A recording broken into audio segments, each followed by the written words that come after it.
ಅಗ್ನಿ ಮತ್ತು ಹಸುಗಳು ಮತ್ತು ಬ್ರಾಹ್ಮಣರು ಈ ರೀತಿಯಾಗಿ ಅನೇಕ ವಿಧವಾಗಿರತಕ್ಕಂತಹ ಅನೇಕ ರೀತಿಯಲ್ಲಿ ಪ್ರತ್ಯಕ್ಷ ದೇವತೆಗಳನ್ನು ಹೇಳಿದ್ದಾರೆ.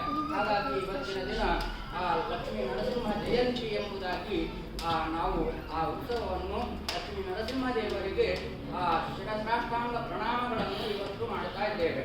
ಹಾಗಾಗಿ ಲಕ್ಷ್ಮೀ ನರಸಿಂಹ ಜಯಂತಿ ಅಂತ ಹೇಳಿದರೆ ಆ ಲಕ್ಷ್ಮೀ ನರಸಿಂಹದೇವರು ಸ್ತಂಭದಿಂದ ಉದ್ಭವಿಸಿದಂತಹ ವೈಶಾಖ ಮಾಸದ ಚತುರ್ದಶಿಯ ದಿನ ಆ ದೇವರ ಜಯಂತಿ ಎಂಬುದಾಗಿ ನಾವು ಕರೀತಾ ಇದ್ದೇವೆ. ಯಾರಿಗೋಸ್ಕರವಾಗಿ ಆ ಭಗವಂತ ಅವತಾರವಾದ ಅಂತ ಹೇಳಿದರೆ ಎಲ್ಲ ಭಕ್ತರಿಗೋಸ್ಕರವಾಗಿ ಅವತಾರವಾಗಿದ್ದಾನೆ. ವಿಶೇಷವಾಗಿ ಪ್ರಹ್ಲಾದರಂತಹ ಆ ಭಕ್ತರಿಗೋಸ್ಕರವಾಗಿ ಆ ಸ್ತಂಭದಲ್ಲಿ ಉದ್ಭವಿಸಿದ್ದಾನೆ. ಹಿರಣ್ಯಕಶಿಪುವಂತಹ ಭಕ್ತ ದ್ವೇಷಗಳಿಗೆ ಆ ಭಗವಂತ ಅವತರಿಸಿದ್ದಾನೆ. ಭಗವಂತ ಎಲ್ಲಿದ್ದಾನೆ ಎಂಬುದಾಗಿ ನಾವು ಪ್ರಶ್ನೆ ಮಾಡಿದಾಗ ಭಗವಂತ ಎಲ್ಲಿದ್ದಾನೆ ತೋರಿಸಿ ಎಂಬುದಾಗಿ ಮಹಾಜನರನ್ನು ನಾವು ಪ್ರಶ್ನೆ ಮಾಡಿದಾಗ ಅಂತಹ ಆಗಿನ ಕಾಲದಲ್ಲಿ ಕೃತಯುಗದಲ್ಲಿ ಆ ಪ್ರಹ್ಲಾದನಿಗೆ ಸ್ತಂಭದಲ್ಲಿ ಹೇಳಿದಾಗ ಭಗವಂತ ಎಲ್ಲ ಕಡೆ ಇದ್ದಾನೆ ಎಂಬುದಾಗಿ ಆ ತಂದೆಯಾಗಿರ್ತಕ್ಕಂತಹ ಹಿರಣ್ಯಕಶಿಪುವಿಗೆ ಉತ್ತರವನ್ನು ಕೊಟ್ಟಿದ್ದಾನೆ. ಹಿರಣ್ಯಕಶಿಪು ಯಾರು ಅಂತ ಕೇಳಿದರೆ ಆ ಭಗವಂತನ ವೈಕುಂಠ ಲೋಕದಲ್ಲಿ ಜಯ ವಿಜಯರಾಗಿರ್ತಕ್ಕಂತಹ ದ್ವಾರಪಾಲಕರು. ಆ ದ್ವಾರಪಾಲಕರು ಅವರಿಗೆ ಯಾಕೆ ಈ ಹಿರಣ್ಯಕಶಿಪುವಂತಹ ಜನ್ಮ ಬಂತು ಅಂತ ಹೇಳಿದರೆ ಆ ಜಯ ವಿಜಯರಾಗಿದ್ದಾಗ ಸನಕಾದಿ ಋಷಿಗಳಿಗೆ ಭಗವಂತನ ಮುಂದೆ ಭಗವಂತನ ದ್ವಾರವನ್ನ ತೆಗೆದು ಭಗವಂತನ ಹತ್ತಿರ ಕಳಿಸದೇ ಇದ್ದಕ್ಕಾಗಿ ಆ ಜಯ ವಿಜಯರಿಗೆ ಆ ಸನಕಾದಿ ಋಷಿಗಳ ಶಾಪದಿಂದಾಗಿ ಆ ಹಿರಣ್ಯಕಶಿಪು ಮತ್ತು ಹಿರಣ್ಯಾಕ್ಷ ಎಂಬುದಾಗಿ ಆ 3 ಜನ್ಮಗಳಲ್ಲಿ ಅವತಾರ ಮಾಡಿ ಮತ್ತೆ ನನ್ನ ಹತ್ತಿರ ನೀವು ಬಾ ಎಂಬುದಾಗಿ ಭಗವಂತ ಅಲ್ಲಿಯವರೆಗೂ ಕೂಡ ಅವರಿಗೆ ಶಾಪವನ್ನು ಕೊಟ್ಟಿದ್ದಾನೆ.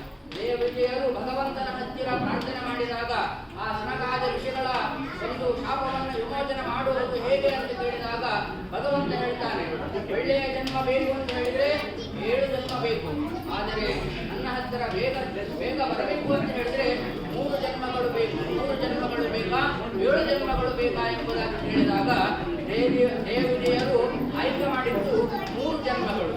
ಅಂತಹ 3 ಜನ್ಮಗಳಲ್ಲಿ ಹಿರಣ್ಯಕಶಿಪು, ಹಿರಣ್ಯಾಕ್ಷ ಮತ್ತೆ ಶಿಶುಪಾಲ, ದತ್ತವಕ್ರ ಹೀಗೆ 3 ಜನ್ಮಗಳಲ್ಲಿ ಭಗವಂತನ ದ್ವೇಷವನ್ನು ಮಾಡಿ ಭಗವಂತರಿಂದಲೇ ಹತರಾಗಿ ಮತ್ತೆ ಅವರ ಒಂದು ಭಗವಂತನ ಪಾದ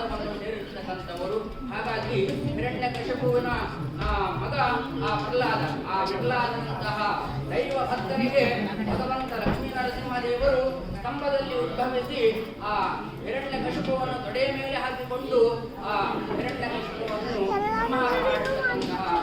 ಸಂಹಾರ ಮಾಡಿದ್ದಾನೆ.